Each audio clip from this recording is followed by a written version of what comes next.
Hello, and welcome to the PJH Writing Command Center for another podcast episode from God Bless the K Publishing LLC. I just love that old podcast intro music from the old soundboard. I'm going to push the button again. I did.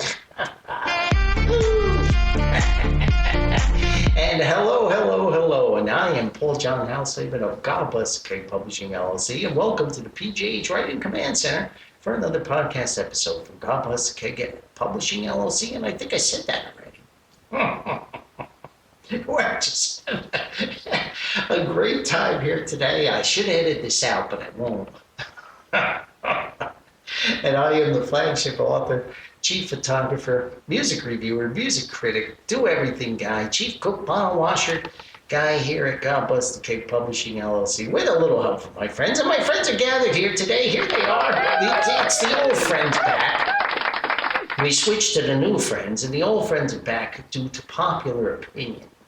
And they're a little unruly. They're throwing pistachio nut shells and peanut shells all over my floor here at the Writing Command Center. Say, you guys better get the broom out and be prepared to clean. What are you laughing? Anyway, welcome to this podcast episode. And if you are a first-time tuner-inner, if that's even a word, then welcome. If you're a long-time listener, a subscriber, follower, well, then welcome back. And we're just thrilled you're here to join us for this podcast episode. So before we get started, let's get our little Orphan Annie decoder pins out. And I need to rattle all the papers in the background here for special effect, because it's very dramatic when you get the copy out here. Here we go. This podcast is proudly sponsored by Corporate Facilities Group Incorporated, the leader in technical consulting, facilities maintenance, facilities management, and operations, as well as property maintenance and management services throughout America. And now CFG Incorporated is proud to announce a new department, a new initiative headed up by the amazing Mr. Steve McMillan. And let's give it up for old Steve Aruski. Yeah, Steve's a great guy, and he brings as many years of experience as he manages pre-construction services and estimating for residential development, residential renovations, and light commercial projects for CFG Incorporated. So, before you spend big bucks on a project, let old Steve Aruski check out the contractor's scope and price, and make sure your hard-earned money is going in exactly the right place. Check them out on the web at www.corporatefacilitiesgroup1.com. That is www.corporatefacilitiesgroup1.com. And we would like to thank Lydia, Steve, Liliana, Summer the doggy, and Smokey the kitty cat for sponsoring the podcast. Thank you so much. And I hope you guys are staying warm down there at CFG Incorporated HQ in Marietta, Georgia. A shout out to Marietta, Georgia. It's been cold there, cold up and down the East Coast. Even some of my old buds down here in Florida are whining and moaning that it hit 50. And I've just had a blast this week. I mean, it's been fantastic. We've had lots of snow. Well, not a lot of snow, but snow. And for Central Virginia, you know, it's been the end of the world here.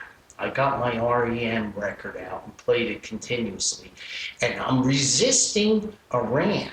I'm resisting a rant on the weather folks and the media hype and over-sensationalization of normal winter weather. I'm trying my best. But my goodness gracious, it's just getting out of control now. The dramatic words and the waving at the weather map and the interruptions to the TV programs during the NFL playoffs, and these dramatic people, and they use words like bomb cyclone. What on earth is a bomb cyclone? But stop, Paul. Stop, Paulie. Don't do it. Don't do it. Stay away from a rant. And it's not easy because the amount of pressure they put on us, food stores and the frenzies. At any rate, I'm not going to go there, but I'm very, very happy because I love the winter. I better get my goalie skates out and go for a little whirl on a pond. I already reserved a hospital bed bed number 27 after my old jersey number. So I'm ready to go. After whirling around on the ice, I'm going to check right in. Anyway, we're having a great time here. I love the winter. I love the cold. So one thing I would like to mention, if you have a charity event, you have a not-for-profit charity function, please send that to God Bless the Cake Publishing at gmail.com. That's God Bless the Cake Publishing at gmail.com. And we would be happy, more than thrilled, to announce it here on the podcast. And I have one that was sent in, a good buddy of mine, and he would like me to mention that the Wounded Warrior Project is one of the largest veterans service organizations in the United States, and they have office locations and partners across the country.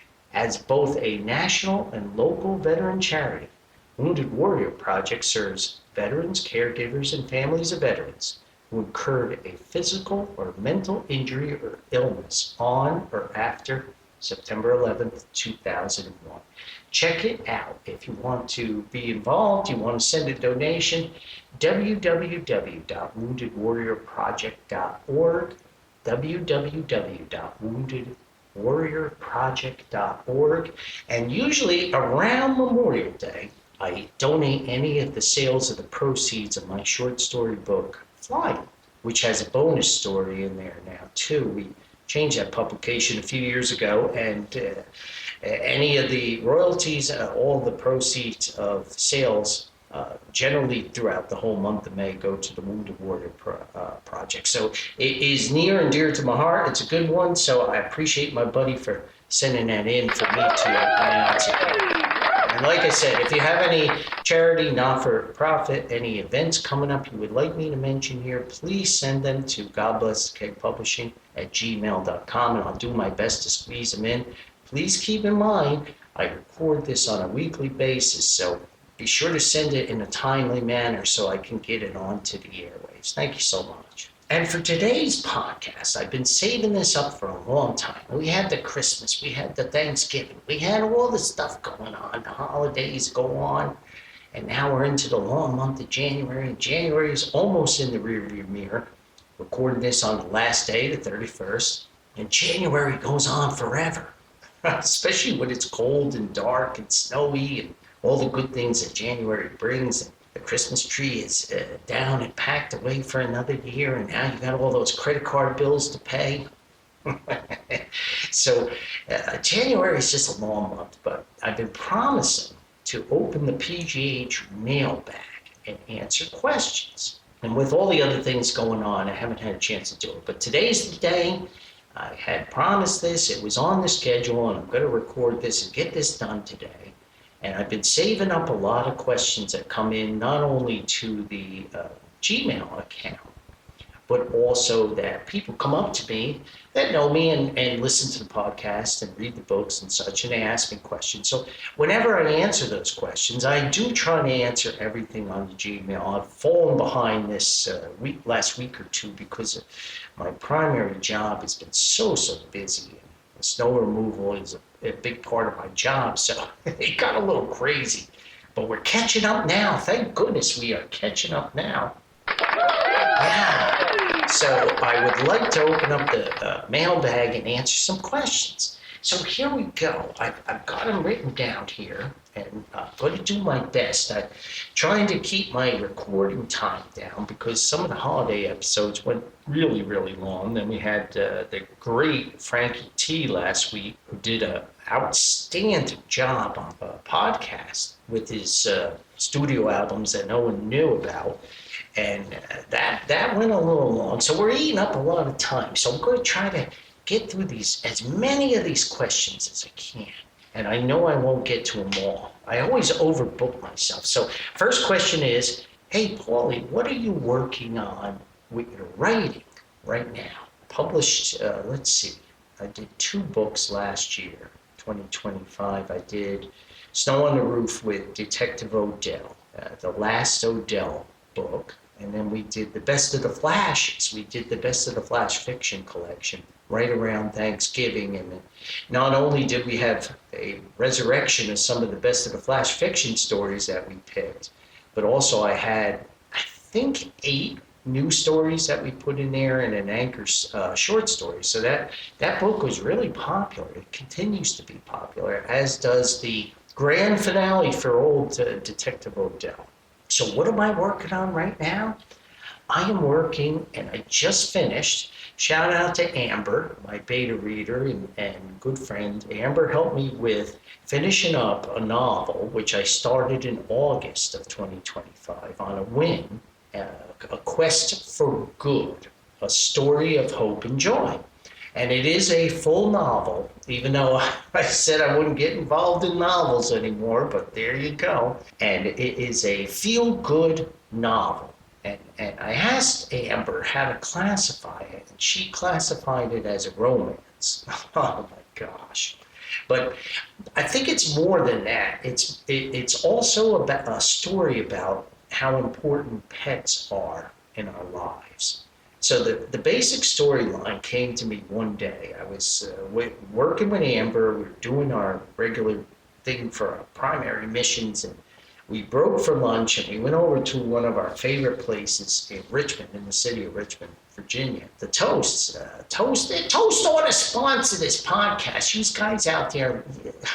Anyway, we broke for lunch, and I had this idea.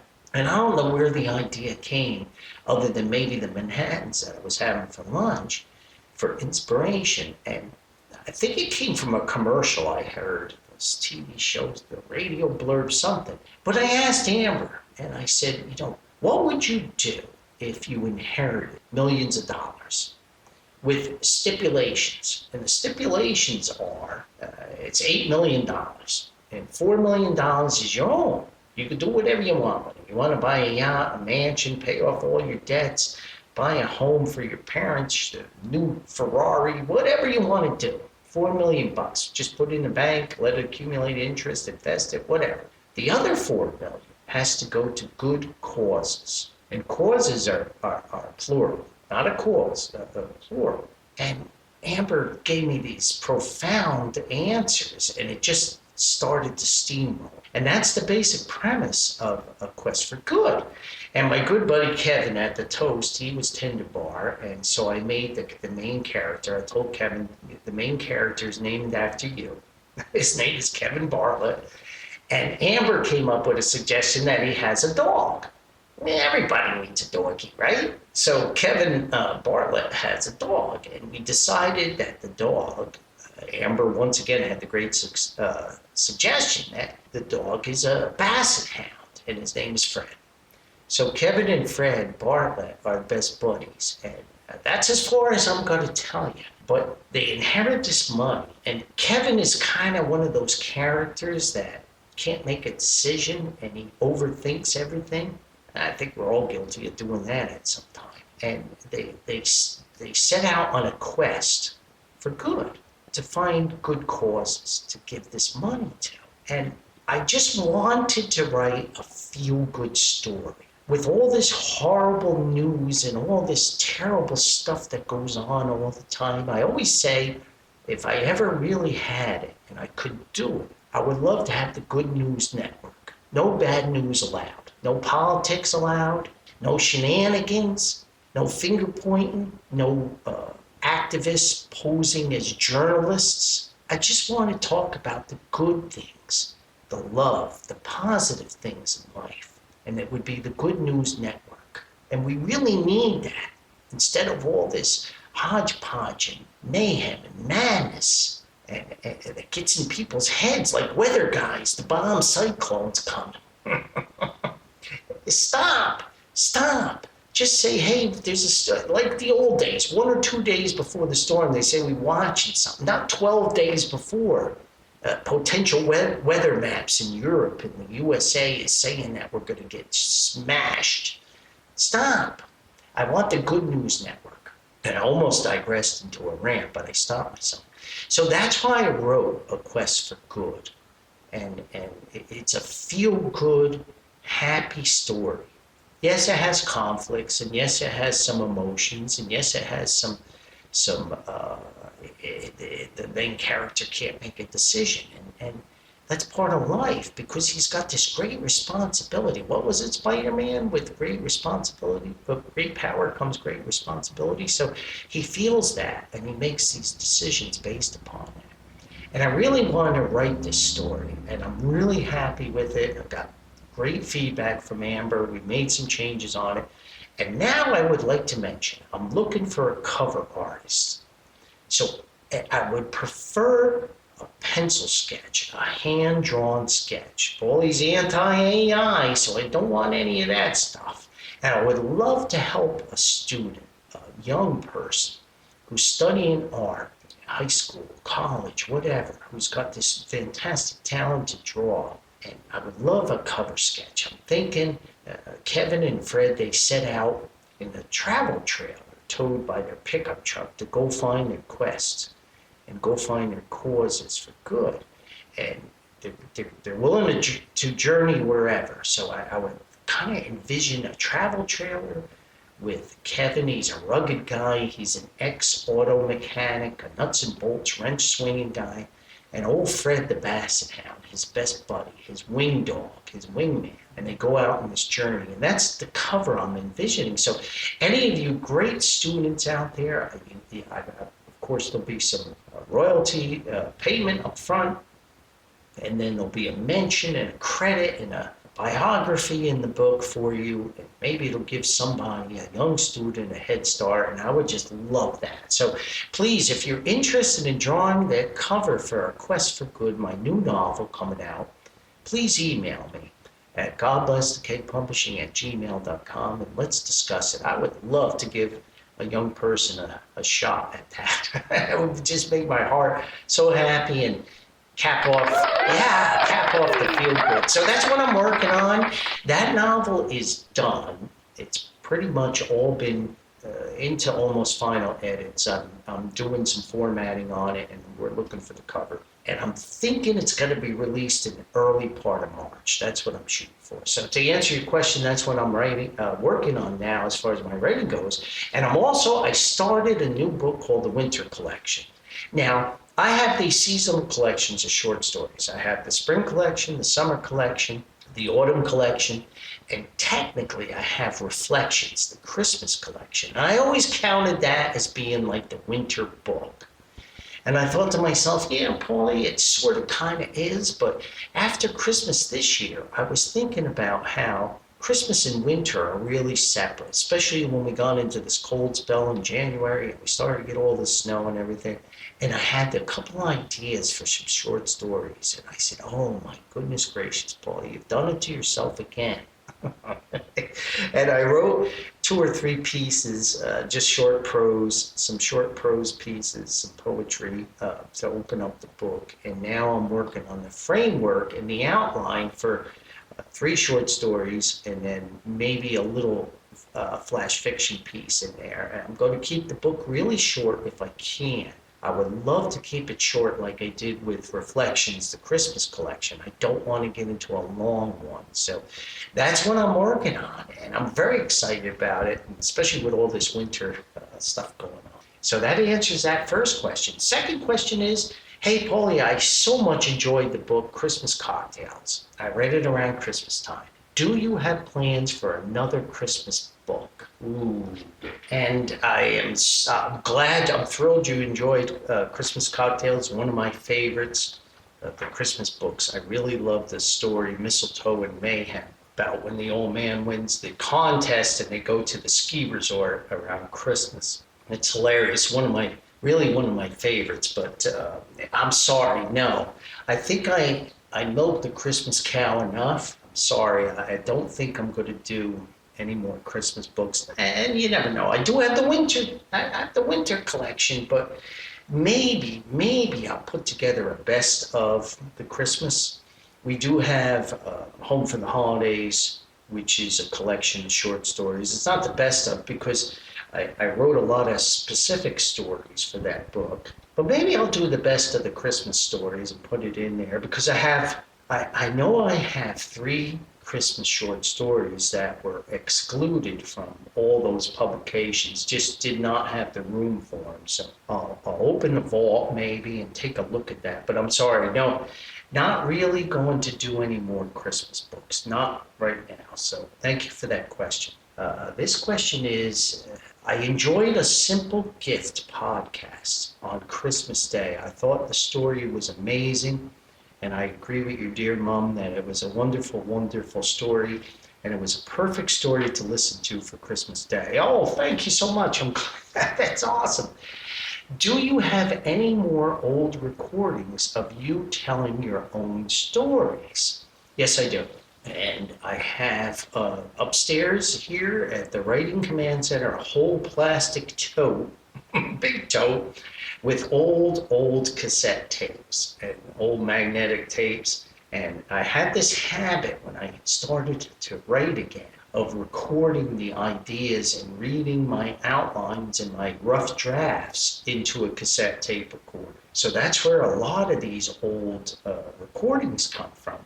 And then, of course, we did a couple podcasts where we resurrected me telling those stories when I was a guest guest star, I guess. Not a star, not a star, a guest person on the college radio station. So, yes, we do have quite a few of those tape recordings. And once more, I just need a lot of time.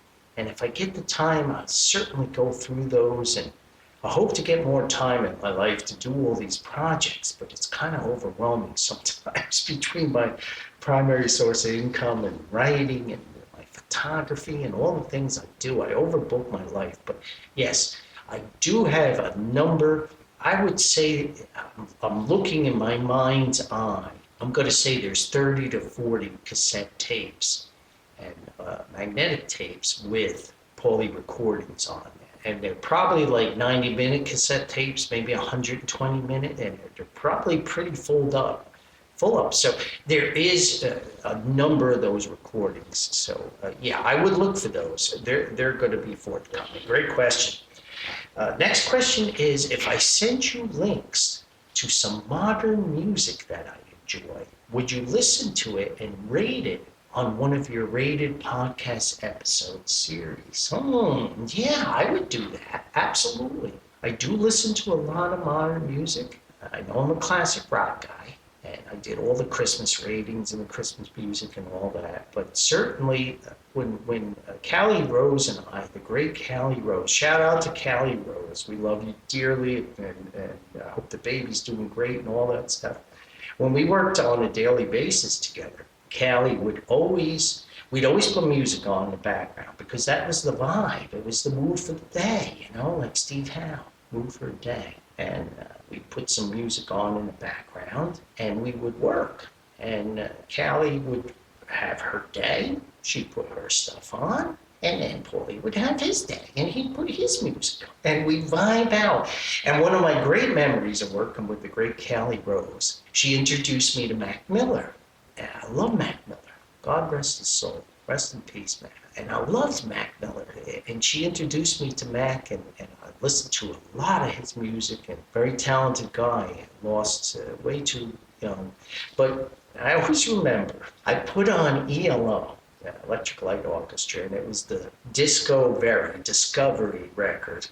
And there's a cut on there. And of course, it's got a lot of dance type music and disco, Jeff Lynne poking fun at disco music and doing a great job. And it has a song, Last Train to London, on it. And it's got this great melody and this great vibe. And I'm working at my desk, and Callie would be opposite me. Callie would be vibing out. I remember looking over and seeing Callie moving her shoulders and moving her body, and she's dancing as she's working. And she looks up at me and she says, Paulie, who is this? What is this? And I said, it's ELO, it's Last Train to London. And all of a sudden she just gets up from her desk and starts dancing around. So fantastic stuff. So yes, if you send me some music links or something, you send it to the godblessthecavepublishing@gmail.com. I'd be happy to check it out. And if I really think that I can dissect it and do a good job at it, I would not hesitate to put it on a rated series. But I need some time to dissect it and make sure I'm doing a proper job. Because when I do a rated, I really do take it seriously and try to do the best job I can at. Next question comes up. Are you going to rate some other things rather than just music in the rated series? I really enjoyed when you rated the Christmas Carol videos on the rated series. Wow, I just had this discussion the other day with a good friend who enjoys the rated series, and I said, I can branch this out into other things other than videos. And then yesterday I was working with Amber, and we were in an in-depth discussion about Marvel movies, and specifically the Spider-Man movies, of which one was the best. And I thinking about that later on. And then my other discussion with my buddy was about Irish whiskey and Scotch blends, the Scotch whiskey blends. And I thought to myself, wow, I could do a rated on the 5 best Spider-Man movies, according to Paulie, or the 5 best Scotch blends. So yes, we are absolutely going to expand the rated series into things other than music and videos and the Christmas stuff. And I think it's a great idea, and I appreciate that question. And yes, we are going to do that, absolutely. Thank you so much for that question. Next is someone getting mad at me. They're like, come on, Paulie, this comes from a fellow ham radio operator, so I need to rattle this page for really dramatic effect because they're mad. Come on, Paulie, exclamation mark. Can you do some more ham radio podcasts? Come on. You haven't done anything other than one little QRP podcast about your tips about operating low power. Yeah, we have the magic of radio podcasts, but they aren't specific to ham radio. And don't forget your YouTube channel. You haven't done a ham radio video on the YouTube in forever. Yeah, I'm getting my cards called out on me once more. Yes, I plan to go back. Sorry, Whiskey Alpha 2 Alpha Sierra Quebec has been on the sideline a little bit. And yes, you are correct. I haven't done a ham radio podcast in a long time, and I'm going to pick a subject. It's probably going to be indoor antennas that I use not only here at the Writing Command Center, but I've used in past stops along the way. So yes, I'm sorry, you're 100% right. I have not done any ham radio podcasts, but I plan to do it. So thank you so much for that question. Next one is, why on earth did you end Detective Odell? Oh my goodness. Yeah, I did. I retired Odell at the end of Snow on the Roof, and I brought him full circle back to where we introduced him in the novel O'Malley. And I really, really debated doing this, and shout out to my good buddy Jeff, the musical wizard, and Jeff and I discussed this because Jeff is a Ted Lasso fan, as I am. And oh my goodness, I would love to have a Ted Lasso dissection podcast, and I think I'm going to do that. I am rewatching Ted Lasso, and I'm just going to say it is Paulie's most... I am not a TV person. I do like movies, particularly superhero, but I'm not a TV guy. I watch my soccer, I watch some of the sports, but Ted Lasso is the greatest TV show I've ever seen. And I likened ending, I'm very fearful of Ted Lasso coming back because I think he's coming back and Ted's going to be coaching a women's soccer team. And I'm fearful that it's going to be a letdown for me because I feel when they ended Ted Lasso, where they ended it in the perfect spot. And I don't want to, I don't know how to put this, to taint my enjoyment of what Ted Lasso was. So when I got to write Snow on the Roof, I thought to myself, I need to retire Odell. He's been through hell. He's been doing this police work and these terrible homicides and serial killers and mobsters and all the stuff that Odell has gone through. So as a writer and the creator of Odell, the detective, homicide detective Lyle Odell, Mohawk City Police Department, Mohawk City, New York, a fictional city in upstate New York. maybe kind of outside of the Albany area, maybe a little bit of nonfiction in there. But at any rate, because I did live in that area for a while, and it was time to retire Odell. I'm sorry, dear reader. I appreciate you loving Odell and the series, and thank you for the support and enjoying the books. But Odell, he did everything. He fought the Irish mob, the Russian mob, the serial killers, the wacko maniacs, and all the things he went through. And he chain smoked cigarettes and drank gallons of Irish whiskey. And his life was misery. And I left him off in such a good spot. And he retired. And I think there wasn't anything else he could do. And I think just another novel would have been, okay, smoke another cigarette. Okay, drink another thing of whiskey. Have another pizza. Blah, blah, blah. And I brought the characters all through. And all his best buddy, Sergeant Grundy, who becomes Lieutenant Grundy, and I brought Grundy to a retirement in a great spot where he bought the bar and grill, his dream of owning his own bar. And it just was really all came together.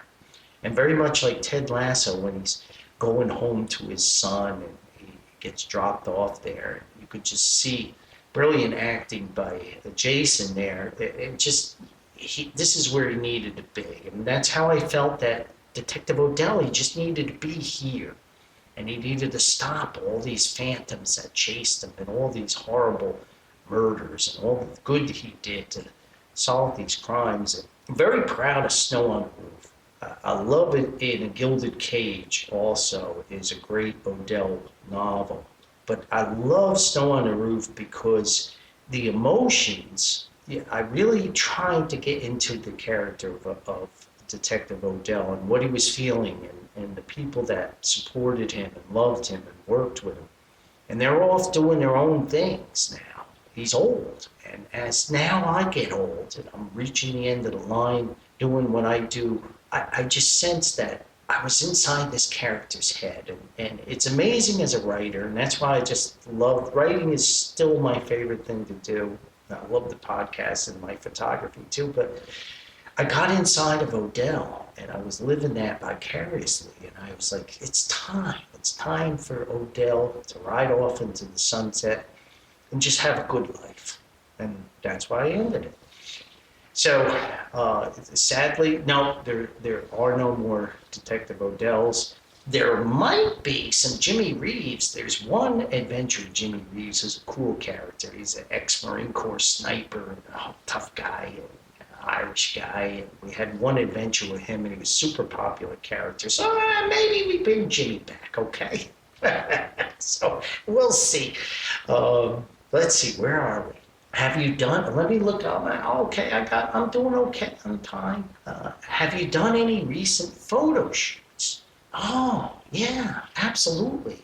This winter has been amazing. This last snowstorm was not so picturesque because it was so cold. It didn't stick on the trees. It wasn't wet enough. But I was fortunate enough, I think in December, and then right after Christmas we had some snow, and I grabbed the camera and I had a wonderful, wonderful photo shoot where I snapped some fantastic shots. Nothing I like more than winter snow shots. Love it. Landscape shots, and I went out there and we burned it up. I used 2 different cameras and we just had a great time. And on a side street around here from the Writing Command Center is a road that has the most magnificent old oak trees. And these oak trees are ancient, and it's an apartment complex about, I don't know, half a mile from here. And I go that way to work, to my primary source of income.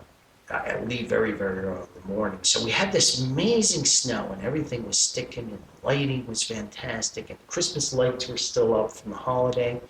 And I was driving up this road and these oak trees have grown looking for the sun and they've grown into each other like a cavern, like an amazing cavern. And even in the summer, in the spring, even when they're flushing out and blooming, and of course, in the autumn of the year, oak trees hang on to the leaves to the bitter end. But it's just like driving through these amazing trees that are like cavernous. And here I come up the road, and I was bringing my camera because I knew I was going to snap snow shots, and there's nobody on the road. It's, I think, 3 a.m. And I stopped my truck and grabbed the camera because I knew it was the ultimate shot. And the light was coming down on the snow and the snow on these trees. And I just stood in the middle of the road, and there was one light at the end of the tree cavern that was really bright. And I set my settings, and I snapped about 25 shots. I'd say 2 of them were just absolutely outstanding. And the rest are very good, but 2 were outstanding.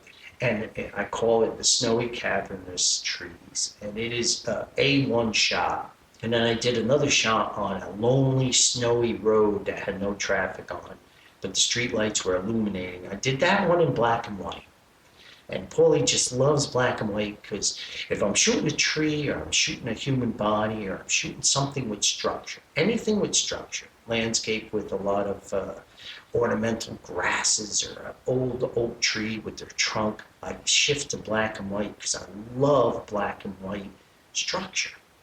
And it just shows structure so well. And this one shot, the snowy road, is another A1 outstanding shot. So yes, I had a wonderful photo shoot, and I'm really, really excited about that. I'm still going through those shots. There's probably about 200, 250 shots. And I shoot in raw image, and got to convert it to JPEGs and all that thing. So it's very time consuming to go through it. But a second part of that is, where can I purchase some of your photography work? That's a 2-part question there. So yes, you can find us on Fine Art America. Just Google or search, once you get into that site, Fine Art America, and God Bless Cake Publishing, and you will find some of our photography work there on a portfolio. I don't have a lot there. The other spot you will find us on is Redbubble. And the name of the shop there is Elysium Art 100. That's Echo Lima Yankee Sierra India Alpha November Art 100. And that's on redbubble.com. And you can purchase, we have prints there, and some of the art is turned into notebooks and postcards and greeting cards and hats and t-shirts and all that kind of stuff. So that's where you can find some of our work there.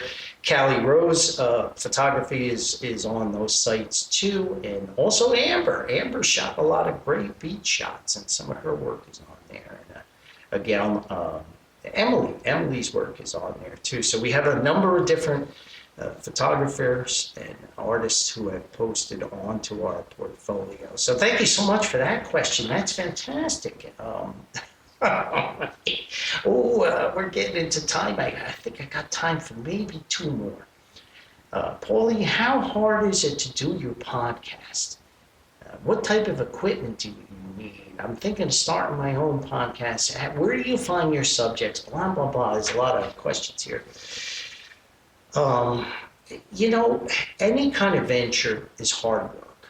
If anybody thinks that things are easy, they're not telling the truth. And I know you hear these stories of Zip-Zop, TikTok, Instagram influencers who just get on there, and they're YouTubers and all these people who are making millions of dollars. Well, anything you do nowadays involves hard work. If you want to be a success, there's no easy street. It's all hard work. And I read somewhere that I think it's almost 60% of podcasts only do about 10 episodes, and then the folks give up because it is hard work. So what I do here, and this podcast was a whim.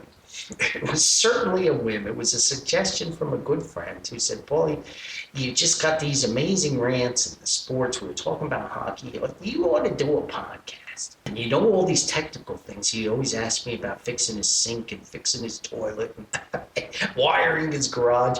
I haven't even touched on those subjects yet. But anyway, what I use here is I use the Zoom, the company is Zoom, like Zoom, PodTrack P4, Papa 4 Next is my soundboard. And that's my new soundboard that Santa Claus brought me for Christmas.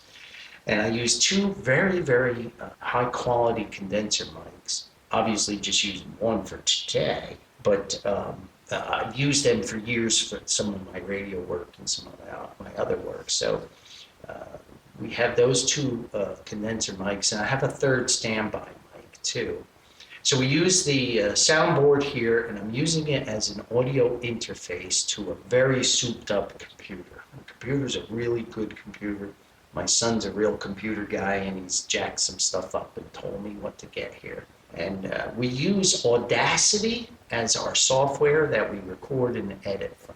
And I record in a WAV format, and then I convert it to MP3 and upload it on the hosting site. We recently changed to a new hosting site. It can get expensive, folks. I'm not gonna kid you. You do have some free offers out there, but suddenly, you only get a few minutes, and you're really doing good. And you're enjoying what you're doing. And I don't do this to make money. I just enjoy it. I just love it. And I love to create, be it photography or my books or podcasts or my ham radio, whatever I'm doing. Art, I like to draw stuff. I haven't drawn in a long time. I like to create things, woodwork, all the things I like to do.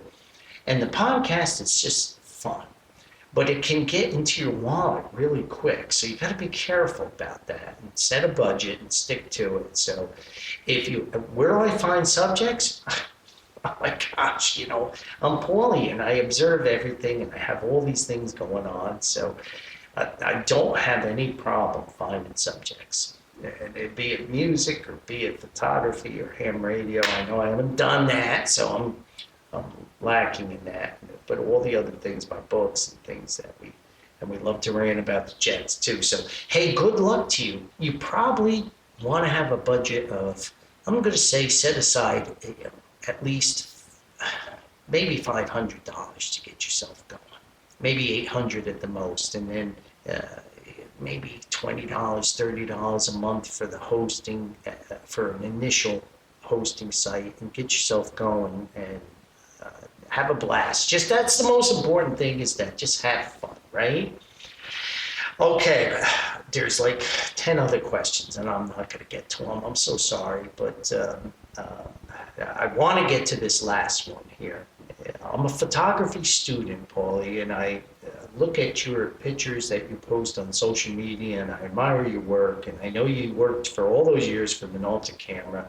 I'm studying photography in college. In your honest opinion, what is the future of photography? Ooh, wow.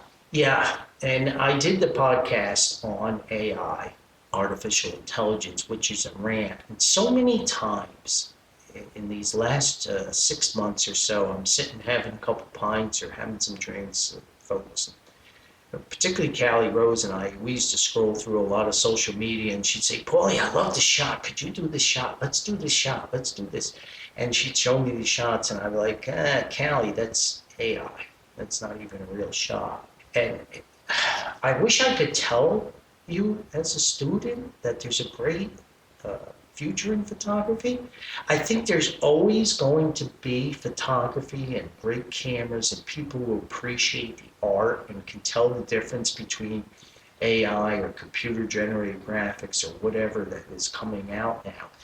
But AI is a scary thing. It's a scary, scary thing for all of us artists, be it a writer, oil painter, photographer, whatever. And it's just I'm going to use the word a horrible threat. I don't mean that like the end of the world type stuff, but it is a huge threat to artistic talents. And I actually included this on my novel, Quest for Good, The Threats of AI. I created an artist character, and Amber said that she loved that character more than any of the book, a struggling artist. So I don't know. I mean, when cell phones finally got super advanced as far as cameras go, a lot of photographers in my discussions in my photography circles would be like, wow, people have taken these amazing pictures with cell phones. Why do we need our fancy cameras? And I had just invested like $1,200, $1,400 in a mirrorless camera when I was a Sony, when I was having this discussion, and I thought to myself, my gosh, yes, you can take great pictures with a cell phone, be it an iPhone or Android or whatever you have. You can, Absolutely, you can. I don't think they have the focal depth and the power that I'm going to use quotes here, a real camera does. But yes, that was a threat to photography. And yes, I'm not a wedding photographer. I don't do that. So I don't know how to answer your question. I really don't know how to answer your question because of the AI thing.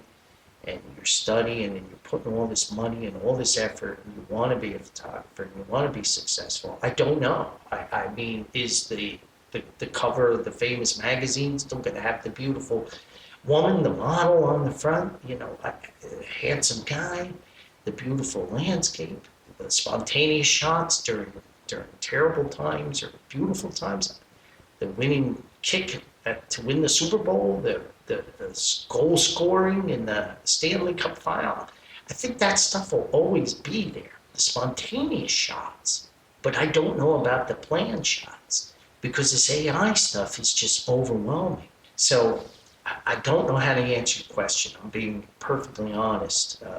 I don't know what the future is going to bring with AI for books, photography, painters. It's something that is very, very scary. And I wish you all the luck. And you might want to have a minor subject that you're studying too as a backup. As much as I love photography. And I had a young person who was very involved in art, and she's just a glorious gal, and her early pursuits at an art career kind of fell flat. And I said, hey, don't give up. Still pursue it. Maybe don't do it as a primary thing. Do it like Paulie does as a sideline and have fun at it. But have another source of income to offset the disappointments. That doesn't mean you give up on your dream of creating art. It doesn't mean you give up on that. But just have something else that it will put food on your table and pay your bills. And who knows, maybe your sideline will eventually overtake and your primary source of income, and you'll be fulfilling two dreams, right? I don't know. So thank you so much for that question. And I wish I had better advice, but I don't. So I'm sorry I'm out of time here, and I have like 5 other questions I didn't get to, so I'm disappointed at that. But anyway, I hope you enjoyed the opening the Paulie mailbag and a little dip into my mind and the stuff that I'm working on here. And I'm a pretty busy guy, so and that's the way I love it. I don't think I'll ever retire. I just want to keep doing the things I'm doing because I just love it. So anyway, hey, I did the best I could on answering your questions, but I'm just a guy from Patterson, New Jersey, so what do I really know? Do the best I can. So hey, please be kind, be gentle, be very tolerant. Remember, kindness is for free. Spread it around as much as you can. It can only make this world a better place. And we really thank you for tuning into this podcast. In the upcoming weeks, going to try to get a couple more guests on here, but also we have a couple rated coming up. And I do feel the rant coming on about overhyped weather stuff. Oh